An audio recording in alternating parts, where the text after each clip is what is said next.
আমার একটা জিনিস বুঝে আসতেছেন, আপনি বিরিয়ানি দিলে সমস্যাটা কোথায়? বিরিয়ানি কি মানুষ দেয় না মসজিদে? আপনি শুধু বিরিয়ানির হিসাব করলে তো হবে না, দ্রব্যমূল্যটার দিকে তো চাইতে হবে। বিরিয়ানি রানতে কত লাগে? আমাকে বলতে দেন কাঁচামরিচের দাম, মশলাপাতির দাম, বাজারে যাই আপনি হিসাব করে দেখছেন বিরিয়ানি রানতে কত খরচ হয়।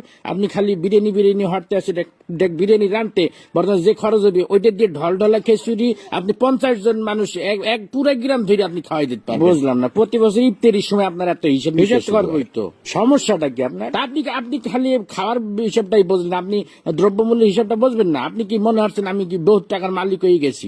হ্যাঁ, এখন যত কামাই তত খরচ। এই যে আপনার মসজিদে প্রতি মাসে ইমাম সাহেবের বেতন না দিলে ইমাম সাহেব চলবে কেন? আমার কথা বলতে দেন। আবার এই যে রমজান মাস আইছে, তারাবি পড়াবে, হাদিয়া দিতে হইবে না? আমার খরচ কি কম? ফেতরা দিতে হইবে, জাকাত দিতে হইবে। শোনেন একটা কথা, রিজিকের মালিক আল্লাহ। আল্লাহ আপনার ধন সম্পত্তি দিছে, ধন সম্পত্তি দিয়ে আপনার পরীক্ষা দিয়েছে।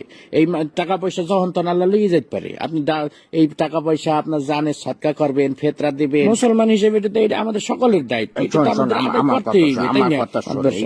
সবাই বয়ান করে বুঝানো যায় না, বুঝছো? যে তুই কোরআন বুঝাইতেছিস বুঝবে। একটা কথা সবসময় মনে রাখবি, যে মানুষটা জায়গা রয়েছে তাকে কিন্তু ঘুমেতে উঠানো যায় না। এই যে আমি বিরিয়ানি দিতে পারবো না, আমি ডলডলা খিচুড়ি দিব, বিরিয়ানি দিলে আমার সমস্যা, এই যে এত সময় ধরে বুঝাইতে আসো, একটা কথা কি ওর কানে গেছে? ও শুরুতেই বসতে আছে যে আমি ডলডলা খিচুড়ি দিব, আমি বিরিয়ানি দিব। আপনি কতক্ষণ ধরে বুঝাবো আমি? এদিক টাকা শোন, আমি গত বছর আমি পুরা গ্রাম বইটা আমি বিরিয়ানি খাওয়াইছি না, পুরা গ্রাম কোনো ঝামেলা হয়েছে।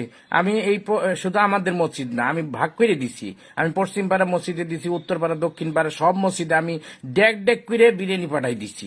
কোনো সমস্যা হয় নাই, শর্টও পরে নাই, সবাই তৃপ্তি সহকারে খাইছে। আমার মনে হয় আমার মতো সভাপতি এই মসজিদে ইতিপূর্বে আর আইসি কিনা আমার জানা নাই।